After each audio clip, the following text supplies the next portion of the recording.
Ġiet fit-tmiema s-saga tal-bastiment Daniż Maersk li fuqu kellu 27 immigrant għal kważi 40 ġurnata. Dawn l-immigranti issa daħlu l-Italja wara li Malta rrifjutat li tagħti port fejn jitniżlu. Dan għaliex l-immigranti ma kinux interċettati f'żona li kienet responsabbli għalija hi. Kif l-ewwel ġimgħa ta' wissu li dan il-bastiment tela fuqu dawn is-27 immigrant. Il-kap tali kien anke taħt pressjoni ta' qdiet internazzjonali jippromuovu l-immigrazzjoni regolari, iddeċida li jaqbad id-direzzjoni lejn Malta wara l-interċetta dawn l-immigranti. Iżda l-Gvern Malti għamilha ċara mill-ewwel sigħat li ma kienx se jagħti port fejn jitniżlu dawn il-persuni. Dan konsistenti mal-prinċipju li filwaqt li Malta terfa' responsabbiltajiet li huma tagħha ma tistax terfa' l-pis ta' dak li hu responsabilità ta' ħaddieħor.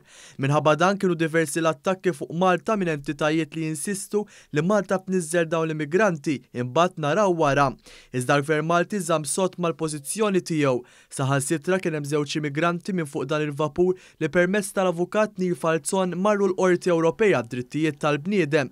Iżda fis-27 ta' Wissu din il-qorti ċaħdet din it-talba. Iż-żmien fuq il-baħar ma kienx nieqes mill-kontroversja, xi immigranti qabżu l-baħar. Dan fl-istess ħin l-awtoritajiet minn diversi pajjiżi kienu qed jippruvaw isibu żblokk għas-sitwazzjoni. Fosthom il-Gvern Daniż li Maersk iġib il-bandiera tiegħu. L-awtoritajiet Daniżi wkoll kienu ċari li Malta ma kellha ebda responsabilità u li dawn l-immigranti kellhom jerġgħu jinstaqu l-isfel lejn it-Tunezija. Xi membri tal-Parlament Ewropew ukoll kitbu biex dawn jiddaħħlu fl-Ewropa, partikolarment Malta. Bl-appell tagħhom kien li mbagħad wieħed jitkellem dwar is-solidarjetà wara, iżda l-Prim Ministru Robert Abela kien ċar. Għandhom id-dritt dak is-27 ruħ li jidħlu f'Malta, ir-risposta hija le. Quddiem din is-sitwazzjoni fl-aħħar jiem daħlet laqda mhux governattiva NGO Mediterranja li bil-bastiment tagħha Mare Jonio marret għalihom u trasferithom minn fuq il-Maersk.